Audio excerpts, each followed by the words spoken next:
Fala aí pessoal, Rodolfo Andrella, canal Fronteira Austríaca aqui de novo. Eu tive uma recepção legal no vídeo da semana passada. Estou falando semana passada, mas eu estou gravando esse vídeo aqui na quarta-feira, mas ele deve ser publicado na terça-feira da semana que vem. Quando vocês estiverem assistindo, vai ser coisa de diferença de uma semana. Mas eu acho que não vai fazer uma diferença muito grande se eu fizer os vídeos adiantados, porque eu tive uma sugestão aí nos comentários de um inscrito do canal, que ele pediu se eu podia fazer vídeos mais teóricos, ali, atemporais, e menos vídeos que tratassem de temas de notícias e do cotidiano. Eu sei que esse tipo de vídeo não é exatamente o vídeo que bomba na internet, mas eu acho que ele tem um ponto, né? A gente tem vários canais fazendo isso. A gente pode citar como exemplo o próprio Visão Libertária, ou o Ancapsu, e até mesmo alguns vídeos do Rafael Lima, né? Então, se for para eu agregar alguma coisa, talvez eu pudesse focar mais em algo que está sendo menos abordado por esses outros canais. Mas essas questões também já são bastante abordadas aí em outros canais, ou pelo menos foram no passado, né? Alguns ainda continuam. Então, o que eu pensei em fazer? Apresentar algumas questões que têm a ver, sim, com escola austríaca, ou pelo menos com lógica e com filosofia, mas que não necessariamente fazem parte daquele arcabouço geral, né? De Mises, Rothbard, Hoppe. Porque eu pensei em trazer algumas questões que têm a ver com um conteúdo mais atemporal e que eu até já faço lá no Visão Libertária e que tem um feedback muito bom. Vocês vão ver, por exemplo, essa semana eu falando sobre a República de Cospaia. Isso não tem necessariamente a ver com a escola austríaca, porque é um fenômeno anterior, né, a Karl Menger e toda essa ascensão de pensadores da escola austríaca, mas tem a ver com liberdade econômica, tem a ver com política, são questões que correm em paralelo com aquilo que a gente já costuma estudar. E hoje, em particular, eu resolvi conversar sobre a obra de um filósofo que eu acho que também ele agrega bastante conteúdo em matéria de lógica, né? Em matéria de um raciocínio mais aprimorado, e que vai, sim, agregar uma qualidade de pensamento, né? Uma qualidade de crítica bastante interessante para quem tem essa ambição de dominar um conhecimento que é um pouco mais rigoroso, né? Tem um grau de qualidade um pouco maior.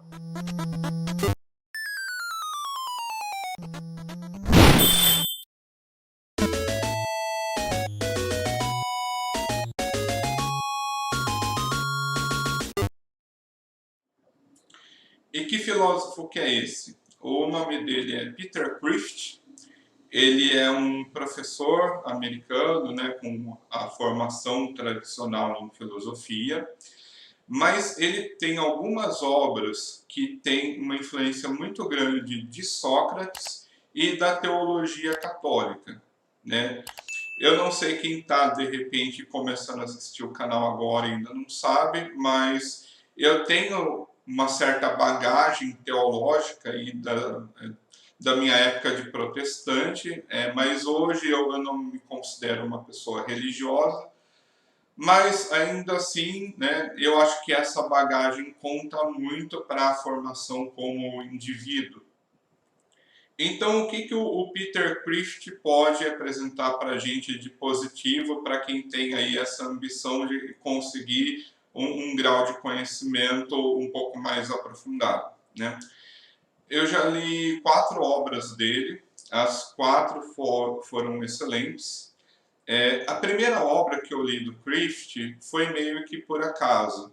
Foi nessa minha época aí de estudo de teologia, e eu achei um livro dele chamado Sócrates e Jesus, o Debate. E como eu estava naquela minha época fervorosa ali de religião, eu achei o título bastante absurdo, porque eu falei, para você colocar Sócrates e Jesus num debate, você está presumindo que os dois estejam no mesmo patamar, né? E para mim, na época, como religioso, a ideia pareceu bastante absurda. Mas já ali com aquela indignação prévia, eu resolvi ler o livro para saber do que se tratava, mesmo que fosse para discordar. E eu tive a grata surpresa de saber que, na verdade, o título é quase um clickbait, né? Porque Sócrates, ele meio que é trazido para o mundo real, né? Para a nossa época. Eu nem lembro se por ressurreição, mas isso é o que menos importa para o roteiro. Mas assim, o Sócrates ele se encontra debatendo num curso de teologia convencional de uma faculdade americana e ele encontra ali representantes de vários pensamentos que a gente encontra no cotidiano, né? Desde aquele mais cético, né, o discípulo do Nietzsche, aquele religioso que é mais tipo SJW, então tipo, não, Jesus representa o amor, então acolhimento, mas eles ficam só naquilo, né? E esse tipo de religioso ele tem aquele caráter de abominar o fundamentalismo. E o Sócrates, né, através da maiêutica, que é o método dele de questionar as certezas do seu interlocutor, então ele vai trazendo, fazendo aquele trabalho de realmente saber se aquilo que as pessoas acreditam estão alicerçadas em bases sólidas.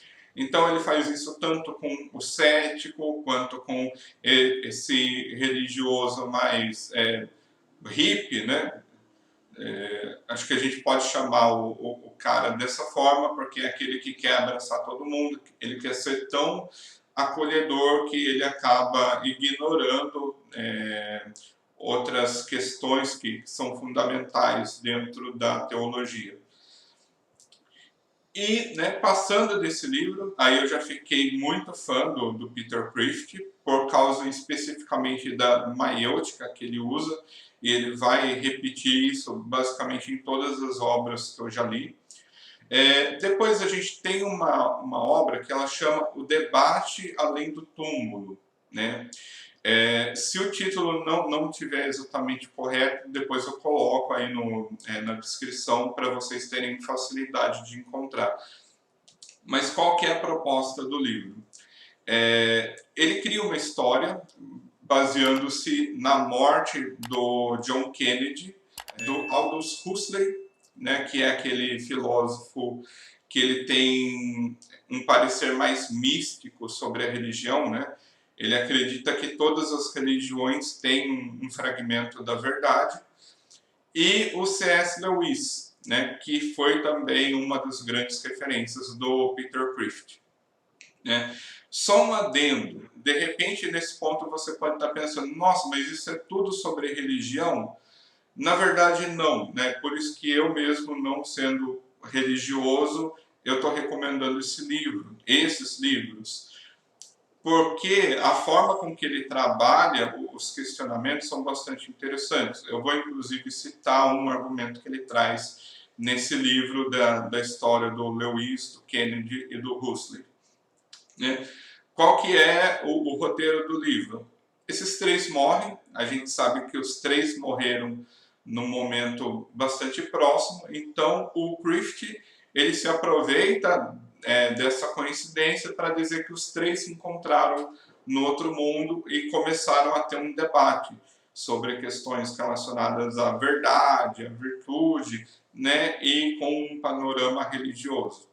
O Kreeft ele toma o cargo de interpretar o C.S. Lewis ali como um representante do cristianismo, e ele vai questionar, no caso, o John Kennedy, que vai ter aquela postura de um cético mais moderno, né? Na verdade, ele vai ser um religioso, mas ele vai ser aquele religioso, aqui no Brasil a gente chamaria do o católico não praticante, né? Então, não, ó, eu acredito em Deus, mas na verdade eu não acho que a gente precisa radicalizar tanto essa coisa de religião e ele não leva tão a sério essa coisa da doutrina da igreja, né?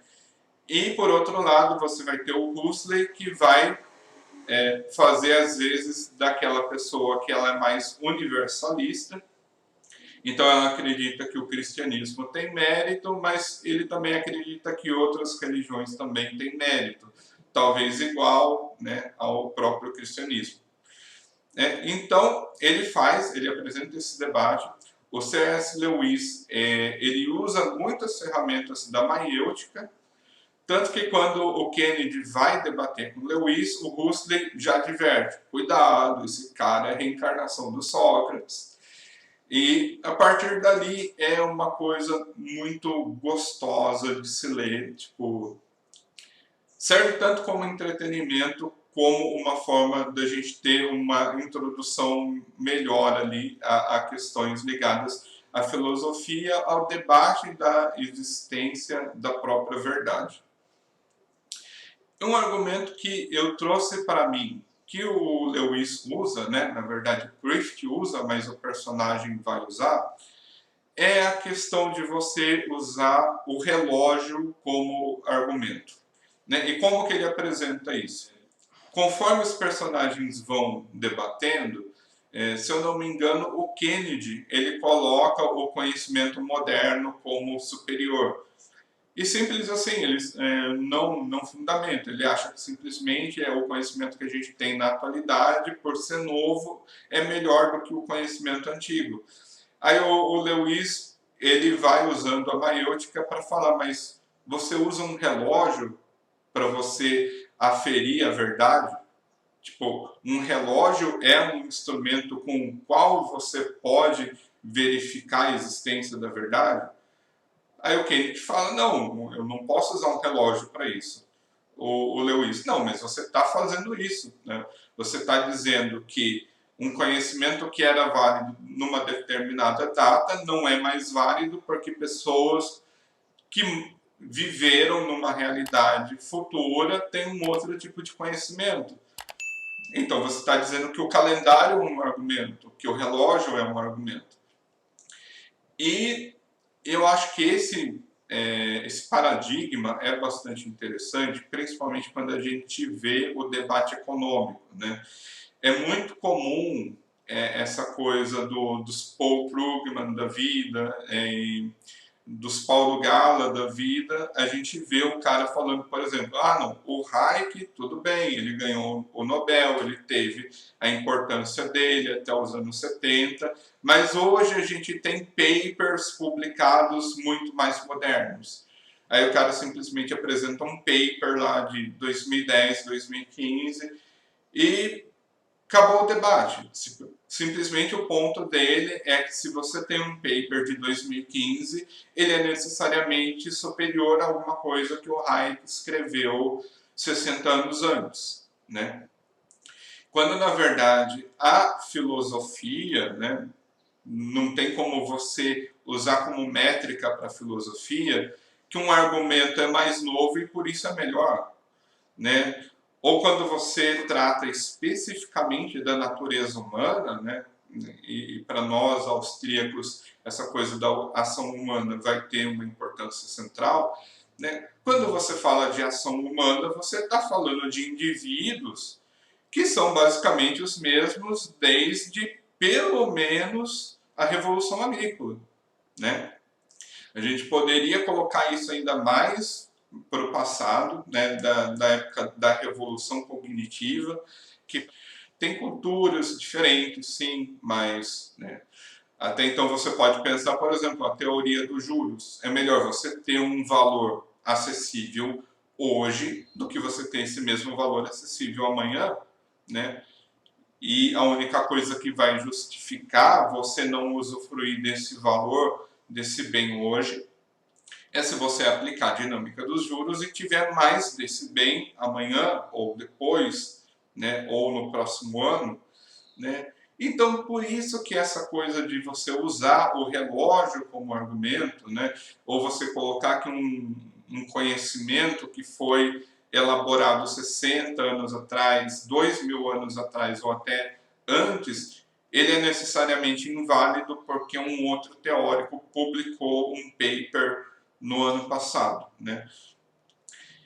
Então, por isso que eu acho que o Christie, ele como um conservador, até religioso, ele tem muito a acrescentar para o nosso conhecimento filosófico. Ele é um filósofo que não é do mainstream, né? Aqui no Brasil, a única pessoa que eu vi falando do Christie, e não faz muito tempo, foi o Olavo de Carvalho. Inclusive, morreu ontem, né? Eu pensei em fazer um vídeo falando dessa questão da morte dele, mas como eu quero publicar vídeos toda terça, então, para eu falar da morte do Olavo, teria passado bastante tempo. E como eu falei, né, o canal, eu pelo menos quero dar uma prioridade maior para esses assuntos atemporais, né? Tem dois outros livros do Christie que eu não vou elaborar muito argumento, só para não dizer que eu não apresentei, mas que eu já li, que eu também recomendo. Um deles é Descartes encontra Sócrates, né? Na verdade pronuncia Descartes, mas Descartes encontra Sócrates, né? E o Sócrates também vai usar a maiêutica para questionar as certezas do Descartes. E Sócrates encontra Marx. E esse livro, né? Se você falar assim, eu não quero ler os 4 livros, eu quero ler um livro, eu vou falar, leia esse livro. Porque é de uma maestria, de uma qualidade de argumentos e muita coisa ali está muito próximo do que a gente da escola austríaca já apresenta como argumento, né? A própria questão da dialética, a veracidade, a legitimidade da dialética, né? Aquilo que o Mises chama de polilogismo, o Peter Christie também vai usar para desconstruir as bases do marxismo. E, bom, por enquanto é isso. Imagino de novo que o vídeo vai ter ficado um pouco longo, mas se vocês realmente quiserem que eu aborde esse tipo de conteúdo aqui no canal, então eu peço um pouco de paciência, que infelizmente eu não tenho condições de colocar isso de uma forma que sirva num vídeo de 8 minutos, né? Mas, enfim, se vocês estiverem gostando, né, gostaria de ver o feedback de vocês. E, bom, eu acho que por enquanto é isso, né? Deixa a opinião de vocês aí nos comentários, tanto do formato do vídeo, como da frequência e aquilo que vocês eventualmente gostariam de ver aqui no canal, né? Até a próxima!